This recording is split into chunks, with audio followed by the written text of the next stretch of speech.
আমরা দেখি অন্যান্য অনেক দেশের হাজী সাহেবরা বসে বসে জমজমের পানি খাচ্ছে। আমি বলবো অবশ্যই জমজমের পানি আপনারা দাঁড়িয়ে পান করবেন। নবী করিম সাল্লাল্লাহু আলাইহি সাল্লাম দাঁড়িয়ে জমজমের পানি পান করেছেন এবং নবীজি সাল্লাল্লাহু আলাইহি সাল্লাম চমৎকার একটি দোয়া শিখিয়েছেন।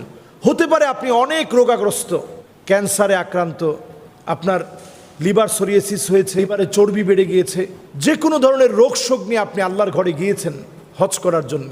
আপনি তখন মন থেকে দিল থেকে ছোট্ট একটা দোয়া পড়ে আপনার অসুস্থতা থেকে আপনি মুক্তি লাভ করতে পারেন। আল্লাহুম্মা ইন্নী আসআলুকা ইলমান নাফিআ ওয়া রিজকান ওয়াসিআ ওয়া শিফাআম মিন কুল্লি দা। এই দোয়াটা আমরা পড়ে নেব। আল্লাহ আপনার কাছে উপকারী জ্ঞান চাই, প্রশস্ত রিজিক চাই, অসুস্থতা থেকে আপনার কাছে পানাহা চাই।